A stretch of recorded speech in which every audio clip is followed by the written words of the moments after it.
부처님께서는 모든 것을 억지로 강요하신 분이 아니다라고 말씀을 드렸는데, 한 가지는 그냥 이해가 되든 이해가 되지 않든 자기 스스로 불교 신자가 되겠다라고 다짐을 했으면 꼭 지켜야 된다라고 말씀하신 것이 있습니다.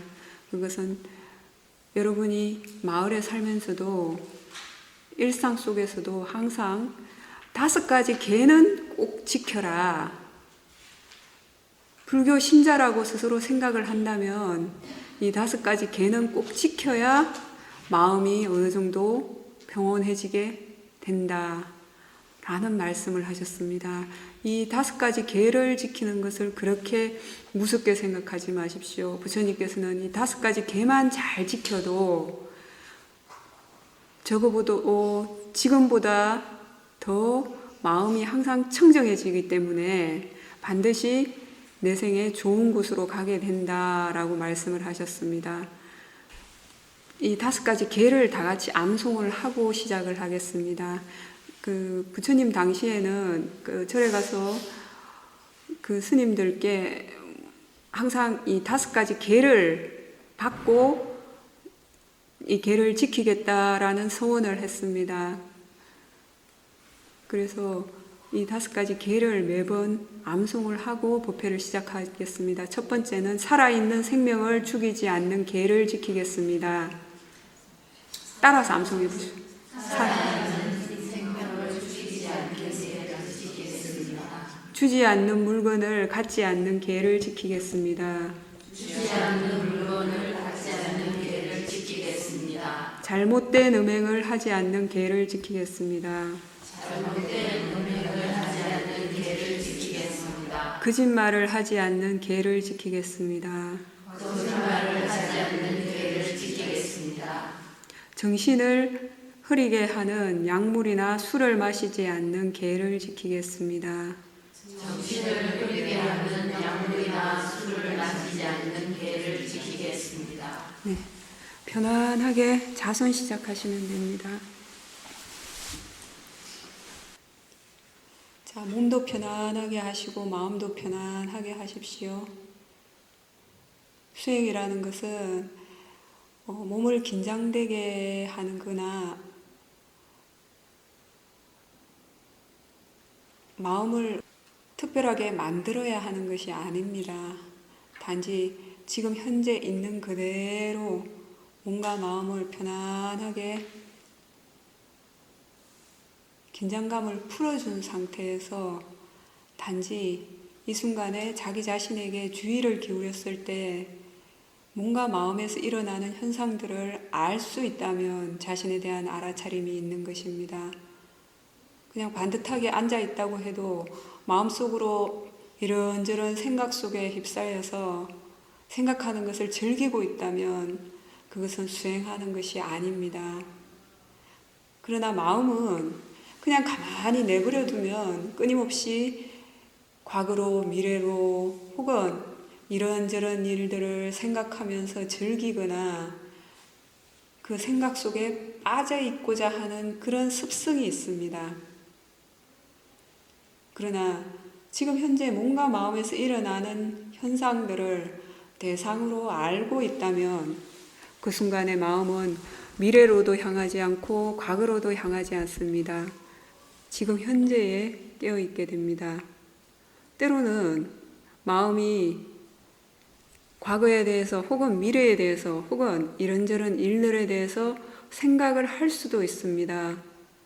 그러나 그렇게 생각을 할 때 생각을 하고 있구나라고 알고 있다면 마음은 현재에 대해서 알고 있는 것입니다. 알아차림이 있는 것입니다.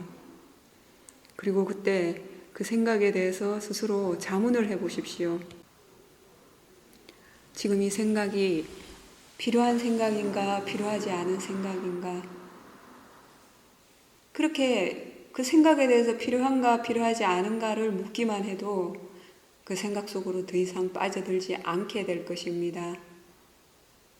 알아차림의 힘이 좋아지고 이렇게 생각하는 것들에 대해서 대상으로 객관적으로 알게 되면 나중에는 마음이 자연스럽게 그 생각을 의미가 없다라고 판단하게 되면 알아차림이 들어온과 동시에 그 생각은 더 이상 진행되지 않고 멈추게 됩니다.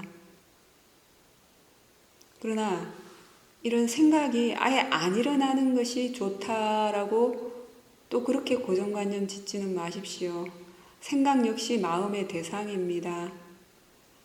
무조건 생각이 안 일어나는 상태가 좋은 것이 아니라 생각하면 생각하는 줄 알고 생각하지 않으면 생각하지 않는 줄 아는 것, 그것이 바른 것입니다. 그리고 그 생각 역시 대상입니다. 생각은 마음이 하는 중요한 일 중에 한 가지입니다. 생각하는 마음을 한번 알아차림했을 때 마음을 한번 알아차림한 것입니다. 나중에 생각에 대해서 알아차림하는 힘이 좋아지고 생각을 마음이라고 이해하게 되면 생각이 일어나고 있어도 알아차림과 지혜가 이어질 수도 있습니다. 그렇기 때문에 수행상에서 수행이 어떻게 되어야 된다라는 고정관념은 갖지 마십시오. 그 순간순간 혹은 매일매일 수행이 지속될수록 수행에 대한 이해가 깊어질수록 수행은 점점 더 발전하게 되고 수행이 발전한다는 것은 자신에 대한 알아차림의 힘이 좋아지게 되고 그 알아차림의 힘이 지속적으로 이어지게 되는 만큼 분뇌를 일으키지 않기 때문에 마음은 고요해지게 됩니다. 몸과 마음에서 일어나는 일들을 고요하게 지속적으로 관찰하게 되면 자연스럽게 분뇌에 대해서도 몸과 마음의 이치에 대해서도 이해하는 것들이 생기게 됩니다.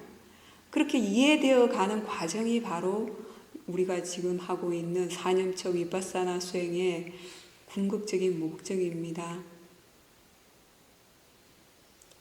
이렇게 알아차림과 마음이 안정되고 고요한 사마디 그리고 지혜 이 세 가지의 힘이 좋아지면 좋아질수록 관찰되는 현상이나 경험되는 상태가 달라지게 됩니다. 그렇기 때문에 수행을 무엇을 봐야 된다라고 결정하지 마십시오. 단지 현재 이 순간에 자기 자신에게 주의를 기울여서 몸과 마음에서 일어나는 일을 알고 있다면 알아차림이 있는 것이다 라고 이해하면 됩니다.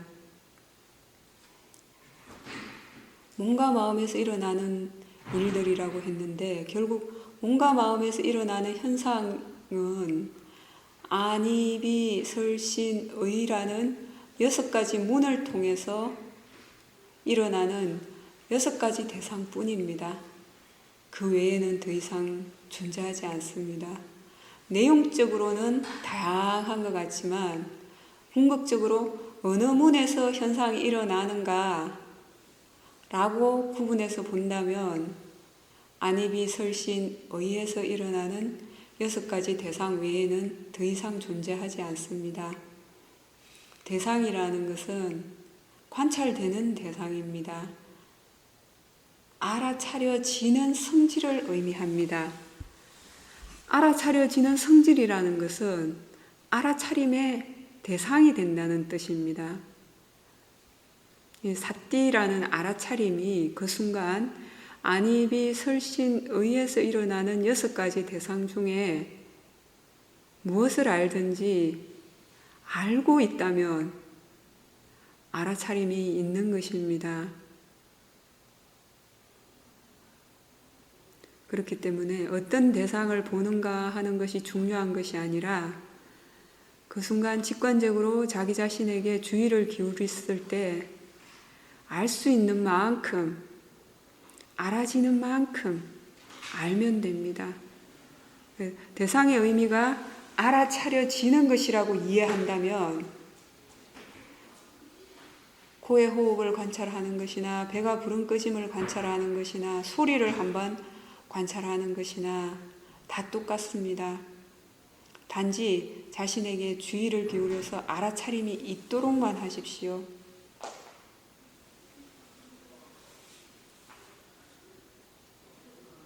자신에게 알아차림이 있도록 했을 때 관찰할 수 있는 대상은 눈으로 보이는 현상, 소리, 냄새, 맛, 온몸에서 일어나는 감촉, 그리고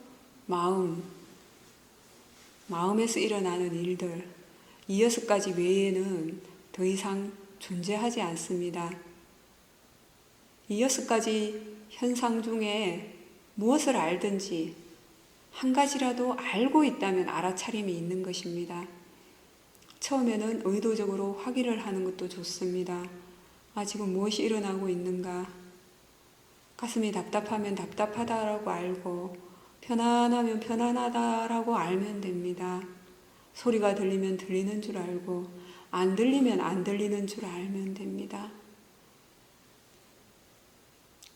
몸에서 따뜻한 느낌이 일어나면 따뜻한 감각이 일어나고 있다고 알고, 서늘한 감각이 일어나면 서늘한 감각이 일어나고 있다라고 알면 됩니다. 생각이 일어나면 생각이 있다라고 알고, 생각이 사라지면 사라졌다라고 알면 됩니다. 무엇이 일어나도록 만들 필요는 없습니다. 그 순간 자신에게 주의를 기울였을 때 한번 가만히 기다리고 지켜보십시오. 어떤 현상이 일어나건 반드시 현상이 일어나게 되어 있습니다. 이렇게 지금 현재 몸과 마음에서 일어나는 현상을 직시하고 기다리고 알아지는 대로 알고 있게 되면 자연스럽게 알 수 있는 대상들이 점점 더 많아질 것입니다. 보이는 것도 알 수 있고 들리는 것도 알 수 있습니다. 숨이 들이쉬고 내쉬는 그 현상도 알 수 있고 몸에서 일어나는 차고 더운 성질들도 알 수가 있습니다. 마음 상태가 편안하면 편한 줄 알고 산란하면 산란하다라고 알면 됩니다. 대상은 대상일 뿐입니다. 알아차려지는 성질입니다. 그 순간 생겨날 이유가 있어서 생겨나는 현상들입니다. 대상을 통해서 알아차림의 힘을 키워가는 것이 사념처 위파사나 수행입니다. 마음은 그냥 가만히 내버려 두면 방황합니다. 그렇기 때문에 지금 현재 자신의 몸과 마음에서 일어나는 현상들을 대상이라고 아는 것을 통해서 지금 현재의 순간순간에 깨어있는 상태가 이어지게 됩니다. 결국 번뇌도 안입이 설신 의해서 일어나는 대상들을 통해서 번뇌가 생겨나기 때문입니다. 바르게 생각하게 되면 지혜가 생기지만 잘못 생각하게 되면 번뇌가 일어나게 되는 것입니다. 그렇기 때문에 매 순간 몸과 마음에서 일어나는 6가지 대상들에 대해서 관심을 기울여야 하는 것입니다. 처음에는 의도적으로 이렇게 알아차림이 있도록 확인을 하고 이어지도록 노력을 해야 합니다. 그러나 지속적으로 노력을 하다 보면 이 알아차림 한다는 건 역시 마음의 습관이 됩니다. 몇 개월 동안 저랑 같이 수행을 해오신 분들은 많이 경험하셨겠지만 처음에는 조금 알아차림을 하다가 또 놓치고 조금 알아차림을 하다가 또 놓쳤겠지만 반복해서 자신에게 알아차림이 있도록 확인을 하고 또 알아차림이 있는가 확인을 하고 알아차림을 지속적으로 이어나가는 노력을 하다 보면 어느 순간 조금씩 가속도가 붙게 됩니다. 그래서 점점 자연스럽게 알아차림이 들어오게 됩니다. 자연스럽게 알아차림이 들어오고 자연스럽게 알아차림이 이어지는 순간들이 점점 더 많아지게 됩니다. 본문을 듣기 위해서 너무 집중하고 애를 쓸 필요도 없습니다. 자연스럽게 들리게 되어 있습니다. 자신에게 알아차림이 있도록만 하십시오. 기다리십시오. 자신의 몸과 마음에서 일어나는 현상들에 대해서 지켜보십시오. 자신을 지켜볼 때 몸과 마음에서 무엇이 일어나고 있다라고 알고 있다면 알아차림이 있는 것입니다. 부처님께서는 법구경에서 이런 말씀을 하셨습니다. 모든 정신현상은 마음을 선구자로 한다. 모든 정신현상은 마음을 우두머리로 한다. 모든 정신현상은 마음이 만든 것이다. 어떤 사람이 사악한 마음으로 생각하거나 말하거나 행동하면 바퀴가 마차를 끄는 황소의 발굽을 따르듯이 고통이 그를 따를 수밖에 없다. 그러나 어떤 사람이 순수한 마음으로 생각하거나 말하거나 행동한다면 결코 떠나지 않는 그림자처럼 행복이 그를 따르게 될 것이다 라고 하셨습니다. 이 말씀은 무슨 뜻입니까? 결국 이 마음을 어떻게 일으키는가에 따라서 고통이 일어날 수도 있고 행복이 일어날 수도 있다는 것입니다. 흔히 많은 분들이 저 사람 때문에 혹은 저 일 때문에 무엇 때문에 자신이 괴롭다라고 생각을 합니다. 그러나 자신의 마음을 객관적으로 지켜보는 수행을 하는 분들은 가장 먼저 발견하게 되는 것이 결국 자신의 마음 속에서 일어난 문제라는 것을 알 수가 있게 됩니다. 상대편은 상대편 몫입니다. 설령 상대편이 옳지 않았다 하더라도 그것은 그분의 몫인 것입니다. 그것으로 인해서 자신의 마음속에 일으킨 번뇌만이 자신의 허물이고 자신이 풀어야 할 숙제인 것입니다. 처음에는 이렇게 생각을 바꾼다는 것이 그렇게 쉽게 되지 않습니다. 번뇌의 힘이 더 강하고 사티, 사마디, 지혜, 즉 알아차림과 마음이 안정된 상태, 그리고 지혜의 힘이 약할 때는 번뇌가 있다라고 알고 이것이 잘못된 것이다 라고 생각은 해도 그 마음을 내려놓고 돌이키는 것이 힘듭니다. 왜냐하면 번뇌의 힘이 더 강하기 때문입니다. 그러나 지속적으로 알아차림이 이어지도록 함으로 인해서 번뇌를 허용하지 않게 되면 점점 알아차림과 지혜의 힘은 커지게 되고 번뇌의 힘은 작아지게 됩니다. 이렇게 되면 한 생각, 번뇌로 인해서 언뜻 속에서는 일어났다 하더라도 알아차림이 그 번뇌가 일어났다는 사실을 금방 알기 때문에 지혜가 이렇게 또 번뇌로서 이럴 필요가 있는가, 이게 무슨 이익이 있는가, 그 한 생각만으로도 마음의 방향을 바람직한 쪽으로 바꿀 수 있게 됩니다. 이렇게 번뇌의 힘이 약해지고 지혜의 힘이, 알아차림의 힘이 좋아지면 좋아질수록 마음의 방향을 긍정적이고 바람직한 쪽으로 바꾸는 일은 점점 더 수월해지는 것입니다. 그렇기 때문에 항상 할 수 있는 만큼 평상시에 수행의 힘을 키워가야 된다라고 말씀드리는 것입니다. 우리가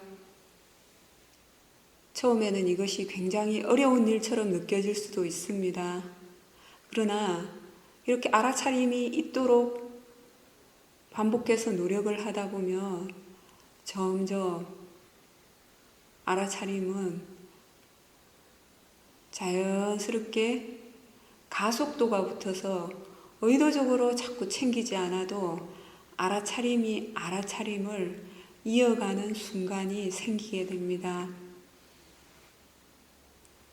그 가속도를 위해서 우리가 평상시에 자꾸 확인을 하고 또 있도록 노력을 하는 것입니다. 그렇게 자연스러운 가속도가 붙을 때까지는 조금 의도적으로 노력을 해야 합니다. 지금 마음이 무엇을 하고 있습니까? 뭔가 마음에서 일어나는 현상들을 분명하게 대상이라고 알고 있습니까? 느낌 속에 빠져 있습니까? 대상이라고 알고 있습니까? 대상이라고 알고 있어야 합니다. 생각의 내용을 믿지 마십시오. 생각은 생각일 뿐입니다. 생각이 일어날 때마다 알아차림하다 보면 마음이 단지 생각하고 싶어서 생각한다라는 것을 알 수 있습니다. 생각하고 싶어서 생각하는 그것을 반복해서 지켜보다 보면 그 생각이 필요한 생각인지 필요하지 않은 생각인지도 이해하게 됩니다. 이렇게 필요한 생각인지 필요하지 않은 생각인지를 이해하게 되면 알아차림과 동시에 그 생각은 더 이상 지속되지 않게 됩니다. 보이고 들리고 냄새가 맡겨지고 맛이 일어나고 온몸에서 어떤 현상들이 일어나고 마음속에서 일어나는 모든 생각과 마음 작용들은 다 관찰되어지는 대상 쪽입니다. 대상의 의미는 알아차려지는 성질입니다. 현상이 일어나는 쪽이라는 것입니다. 이 대상 쪽의 성질이 다르고 그 대상이 일어나고 있다라고 아는 수행하는 마음 쪽의 성질이 서로 다릅니다. 처음에는 이 두 가지가 잘 구분이 되지 않습니다. 그리고 오랫동안 좀 수행을 해오셨다 하더라도 수행의 가속도를 이어가지 못하게 되면 이 두 가지의 차이점은 또 구분이 되어지지 않고 뒤섞여서 함께 있는 것처럼 느껴집니다. 그러나 대상 쪽에 집중하지 않고 단지 알고 있는 쪽에 알아차림이 이어지도록만 노력하게 된다면 점점 현상이 일어나는 쪽과 그것을 알아차림하고 지혜를 적용하는 수행하는 마음 쪽은 성질이 서로 다르다는 것을 이해하게 됩니다. 그것을 이해하게 되었다면 더 이상 대상 쪽을 쫓아다닐 필요는 없습니다. 수행하는 마음 쪽에 머물러서 가만히 인지하고 알아차림하고 견해가 바르게 되도록만 일깨워주면 됩니다.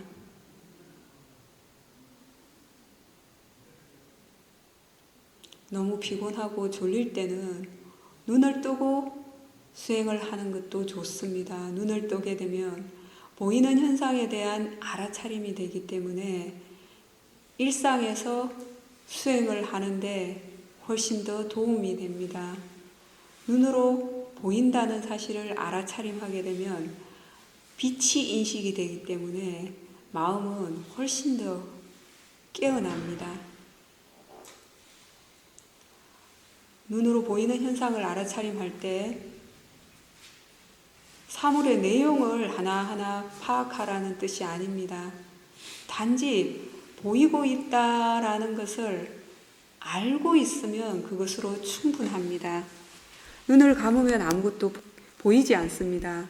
그러나 눈을 뜨고 있다면 보이는 현상이 일어나고 있다라는 것을 알 수 있습니다. 이때 보이는 것에 대한 알아차림이 있는 것입니다.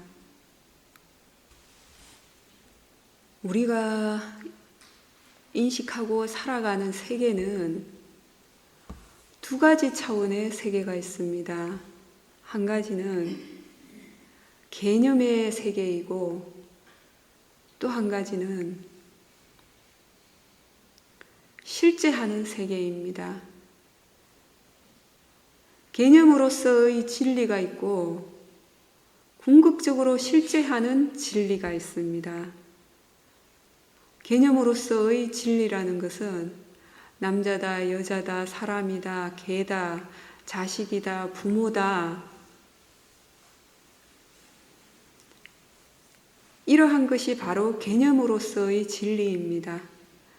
물론 이 개념으로서의 진리도 필요한 부분도 있습니다. 부모, 자식이라는 개념도 반드시 필요한 개념이고, 노인은 존중해야 된다라는 것도 필요한 개념입니다. 그러나 모든 개념을 무시하라는 것은 아니지만, 수행에 있어서 개념은 번뇌를 일으키는 하나의 매개체가 됩니다. 예를 들어서 눈을 통해서 사물을 인식할 때 꽃이다, 빨간색이다, 파란색이다, 크다, 작다, 깨끗하다, 지저분하다, 가방이다, 책상이다, 이렇게 인식을 하게 되면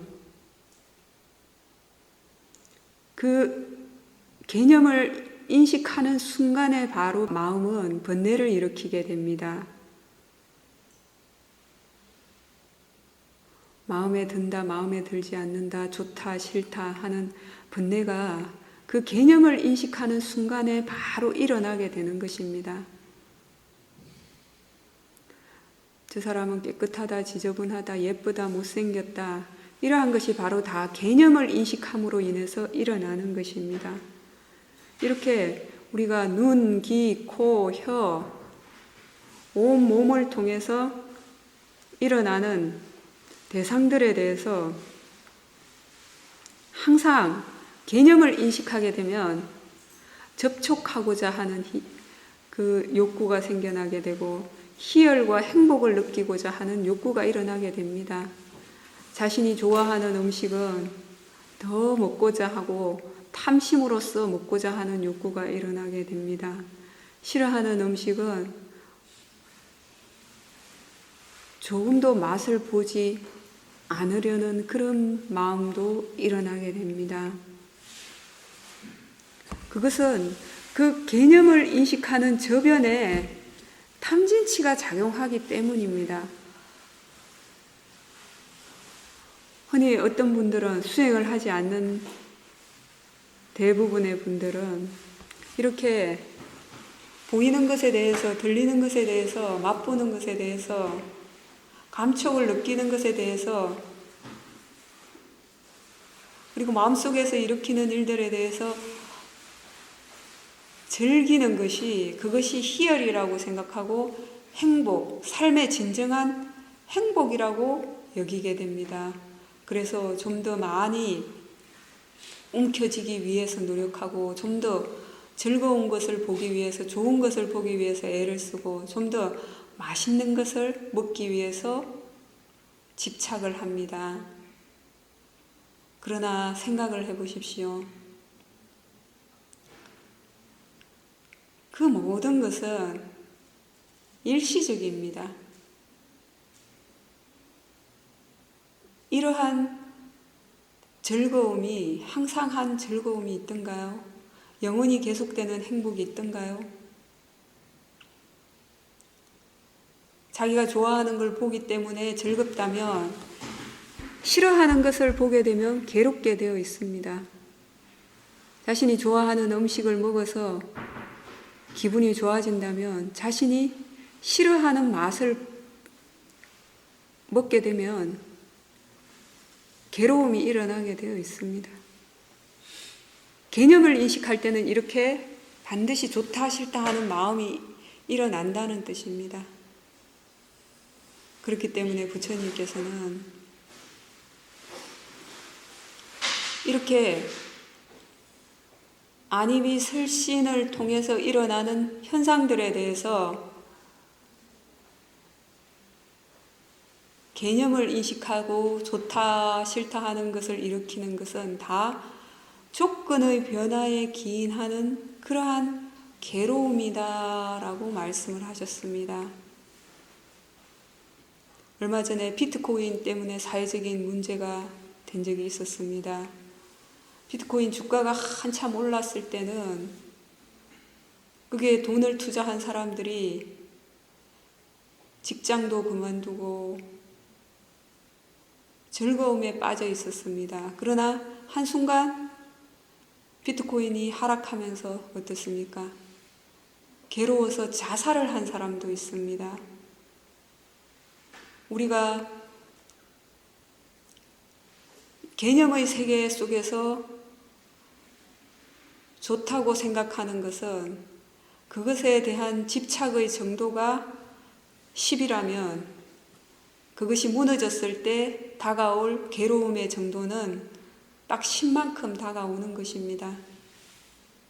자식이 있어서 행복하다면 자식에게 문제가 생겼을 때 일어나는 고통의 강도는 딱 10만큼인 것입니다.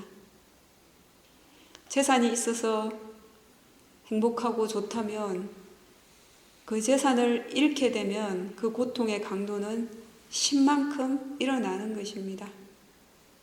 그러나 이것을 인식하지 못하는 사람들은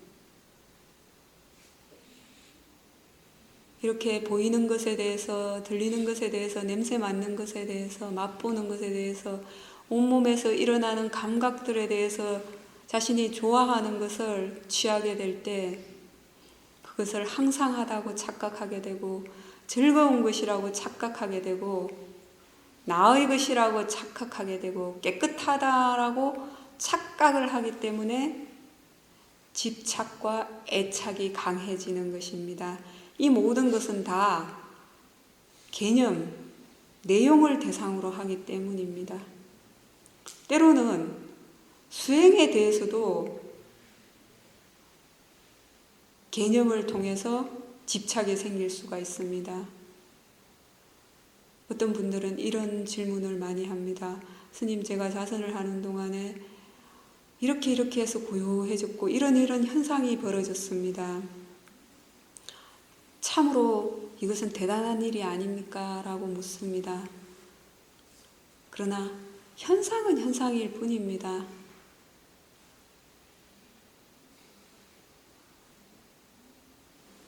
개념을 인식하기 때문에 대상의 내용, 개념을 인식하기 때문에 그것을 좋은 것이라고 생각을 하는 것입니다.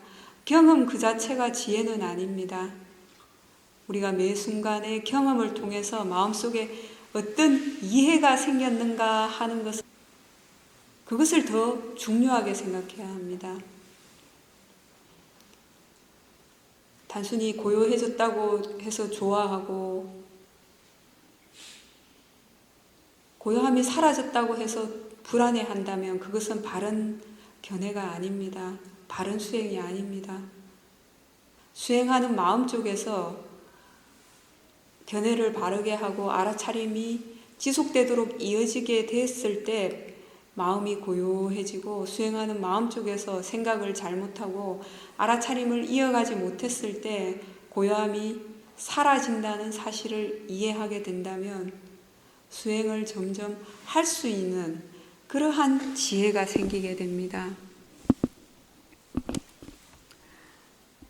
그렇다면은 지금 현재 우리가 개념을 대상으로 번뇌가 생긴다는 것을 이해했다면 이 수행의 대상은 그러한 개념이 아니라 궁극적으로 실제하는 것이 되어야 합니다. 궁극적으로 실제하는 것을 부처님께서 사용하셨던 빨리어로는 파라마타라고 합니다. 개념을 대상으로 하게 되면 내 몸, 내 마음이라고 생각을 하게 되는데 이렇게 나라고 착각하는 것의 실체가 사실은 이 궁극적으로 실제하는 파라마타 네 가지입니다. 거기서 열반이라는 것은 우리가 상식적으로 생각하는 차원을 넘어선 것이기 때문에 결국 나라고 착각하는 것의 실체는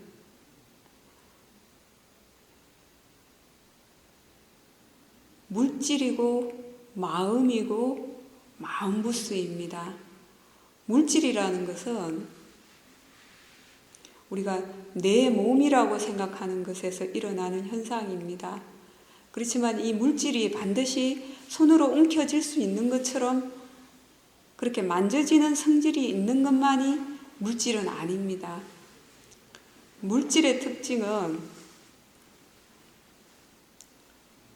자기 스스로 알지 못하는 특성이 있는 모든 것은 다 물질이라고 생각을 하시면 됩니다. 예를 들어서 눈을 통해서 보이는 현상이 일어났을 때 인식되어지는 보이는 현상 그 자체는 다 물질입니다. 자기 스스로 알지 못하는 특성을 가졌기 때문입니다. 빛도 물질이 속하고 형상도 물질, 색깔도 물질에 속합니다. 그것이 이제 과학적인 차원의 개념과는 좀 다를 수 있습니다. 그래서 이렇게 눈을 통해서 사물을 인식할 때 눈이라는 감각기관도 물질이고 눈을 통해서 인식되는 현상, 보이는 현상 역시 물질이 됩니다. 보이는 성질이 있습니다. 형상에는. 자기 스스로 알지 못하기 때문에 물질인 것입니다. 소리 역시 어떤 특정한 곳에 있다라고 고정관념을 지을 수는 없습니다. 만질 수도 없습니다. 우리가 어디 특정한 곳에서 소리가 들린다, 스님 소리가 저기쯤에서 들린다라고 마음이 생각하기 때문에 저곳에서 들리는 것처럼 느껴질 뿐입니다. 사실 소리는 자신의 귀라는 감각기관에서 인식이 되어집니다. 소리 역시 물질인 이유는 바로 자기 스스로 알지 못하는 특징이 있기 때문입니다. 그래서 일반 사람들은 소리의 내용만을 인식하기 때문에 거기에 대해서 소리에 대해서 자신이 좋아하는 음악 소리에는 즐겁다라는 탐심을 일으키게 되고 시끄러운 소리에 대해서는 화를 일으키게 되는 것입니다. 그러나 이 소리에 대해서 궁극적으로 실제하는 특징은 들린다는 성질이 있는 것입니다. 들린다는 작용, 그 들리는 성질이 바로 소리라는 물질의 특징인 것입니다. 우리가 궁극적으로 실제하는 파라마타를 안다는 것은 그것의 특징을 통해서 알 수 있습니다. 그것이 나타나는 작용을 통해서 알 수 있는 것입니다. 그래서 소리가 들릴 때 단지 들린다라고 알 때 소리라는 물질을 아는 것입니다. 냄새 역시 마찬가지입니다. 꽃냄새, 나무 냄새, 화장실 냄새, 자동차 냄새 이렇게 구분하는 것은 개념으로서 아는 것입니다. 이렇게 개념으로서 냄새를 인식하게 되면 좋다 싫다 번뇌가 일어납니다. 그러나 냄새가 생겨났을 때 냄새가 생겨났다라고 알게 되면 냄새라는 물질이 하나 일어났다라고 알게 되면 실제하는 이치, 즉 궁극적으로 실제하는 그 파라마타의 성질을 아는 것입니다. 만 역시 마찬가지입니다. 닭고기, 소고기, 돼지고기, 채식, 뭐 이렇게 개념으로서 생각을 하는 것은 탐진치를 일으킵니다. 자신이 좋아하는 것에는 점점 더 탐심을 일으키게 되고, 싫어하는 것은 거부하는 화의 마음을 키우게 됩니다.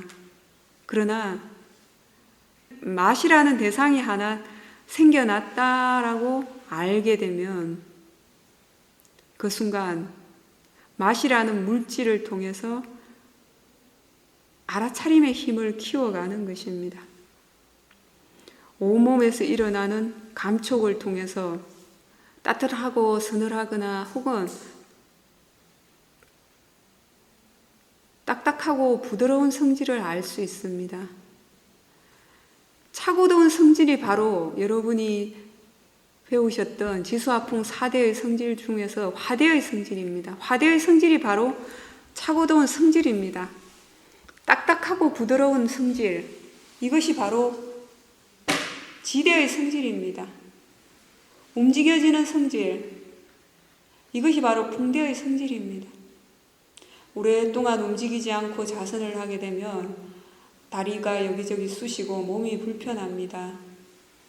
그때는 스스로 먼저 일깨워 주십시오. 이 통증 역시, 이 불편함 역시 이 순간 생겨날 만한 이유가 있어서 생겨나는 자연의 이치이다. 사실 불편함을, 통증을 없애고자 한다면 몸을 움직여주거나 일어서 버리면은 가장 빨리 없어집니다. 그러나 수행을 한다는 것은 자신에 대해서 관찰을 하고 자선을 통해서 수행의 힘을 키운다는 것은 이해하기 위한 목적입니다. 이 통증에 대해서도 이해해야 될 것이 있는 것입니다. 그걸 이해해야 될 자연의 이치가 있는 것입니다. 통증에 대해서 싫어하는 마음을 일으키기 때문에 마음이 괴롭다라고 생각하는 것입니다. 그래서 가장 먼저 통증이 일어날 때는 스스로 일깨워 주십시오. 이 통증 역시 생겨날 만한 이유가 있으니까 생겨나는 자연의 이치이다. 대상일 뿐이다 라고 일깨워주고, 마음이 그 통증에 대해서 괴롭다고 느끼는지 대상으로 알고 있는지를 확인해 보십시오. 통증에 대해서 마음이 못 견뎌하는 그 괴로움만 느끼지 않는다면 단지 통증 역시 하나의 감각으로서 몸에서 일어나는 물질의 현상으로서 변하는 것을 알 수 있게 됩니다. 이렇게 물질을 안다는 것은 자신의 몸에서 일어나는 현상을 물질로서 실제하는 대상으로 안다는 것은 이렇게 그 물질의 성질을 통해서 아는 것입니다. 단지 일어났을 때 일어났다라고 아는 것이 바르게 아는 것입니다. 이러한 물질을 아는 것은 마음입니다. 조금 전에 말씀드린 것처럼 물질은 단지 일어나기는 하지만 자기 스스로 알지 못하는 특징이 있습니다. 그 물질을 아는 작용은 마음의 역할입니다. 여기서 우리가 흔히 마음이라고 할 때는 두 가지가 섞여서 마음이라고 표현을 합니다.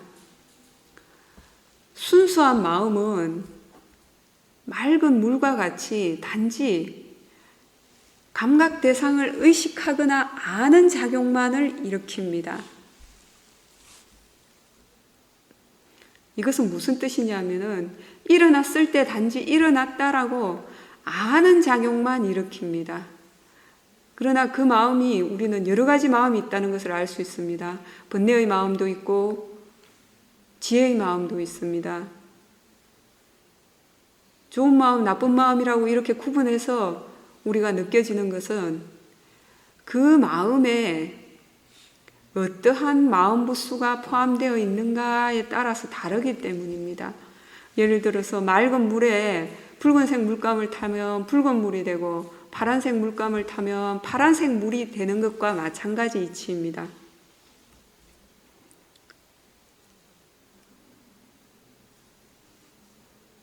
마음이라는 순수한 그 작용에 좋은 마음 부수가 섞이게 되면 좋은 마음이 되고 나쁜 마음 부수가 섞이면 나쁜 마음이 되는 것입니다. 여기서 마음 부수라는 것은 총 52가지의 작용이 있는데 그 중에서도 가장 대표적인 원인이 되는 6가지의 마음 부수를 말씀드리면 바로 좋은 것 3가지, 나쁜 것 3가지가 있습니다. 좋은 것 3가지는 뭐냐면은 탐심이 없고 진심 즉 화의 마음이 없고 그리고 어리석음이라는 성품이 없는 그 3가지, 그것이 좋은 마음부수 3가지입니다. 그리고 나쁜 마음부수 3가지는 탐심이라는 마음부수, 화라는 마음부수, 어리석음이라는 마음부수입니다. 우리가 좋은 마음이다, 나쁜 마음이다 라고 말하는 것은 이 마음부수가 어떤 마음부수가 포함이 되어졌는가에 따라서 구분이 되어지는 것입니다. 결국 수행을 한다는 것은 이 안 좋은 마음부수를 더 이상 연습하지 않고 좋은 마음부수를 반복적으로 습관을 들여서 힘을 키워나가는 것이 바로 수행이라고 말할 수도 있는 것입니다.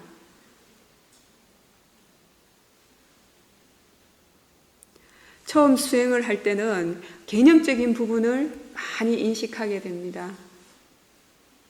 그러나 직관적으로 알아지는 대로 몸과 마음에서 일어나는 현상을 아는 작용이 이어지다 보면 점점 지금 말씀드린 이렇게 궁극적으로 실제하는 파라마타의 성질만을 대상으로 알 수 있게 됩니다.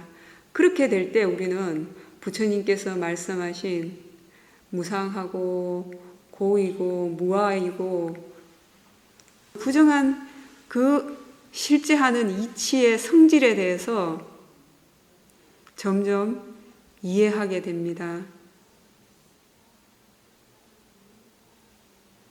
그냥 단순하게 말하면 모든 번뇌의 마음은 다 개념을 대상으로 합니다. 그렇기 때문에 알아차림이 없을 때는 전부 개념만을 인식합니다. 알아차림이 있을 때 그리고 궁극적으로 실제하는 대상을 알 때 마음은 개념의 세계로부터 벗어나서 지혜를 조금씩 개발하게 되는 것입니다. 그 궁극적으로 실제하는 대상이라는 것은 바로 물질이고 마음이고 마음부수인 것입니다. 이 마음과 마음부수는 그런데 따로 작용하는 것이 아니라 함께 작용합니다. 함께 일어나고 함께 사라집니다. 조금 전에 말씀드린 것처럼 맑은 물에 어떤 색깔의 물감이 섞이는가에 따라서 그 물의 색깔이 달라지는 것처럼 마음이 하나 일어날 때 어떤 마음부수가 포함이 되는가에 따라서 그 마음의 성질이 달라지는 것입니다. 단지 관찰하는 방법을 바르게 익혀 나가시다 보면 점점 개념의 세계로부터 떠나서 실제하는 대상 쪽을 인식할 수 있게 될 것입니다. 알기만 하면 됩니다. 내용 속으로 빠져들지 마십시오. 개념은 개념일 뿐이다. 모양, 소리의 내용, 방향, 색깔, 장소, 시간, 공간, 크다, 작다, 형상, 이 모든 것은 다 개념입니다. 자선을 할 때 뭐 어떤 시커먼 현상이 일어났다면 그것도 개념입니다. 어떤 곳으로 쑥 빨려 들어가는 느낌, 그것도 개념입니다. 단지 일어났을 때 일어났다라고 아는 작용, 그것이 실제 하는 마음을 아는 것입니다. 지금 무엇이 일어나고 있습니까? 대상 속에 빠져 있습니까? 대상이라고 알고 있습니까?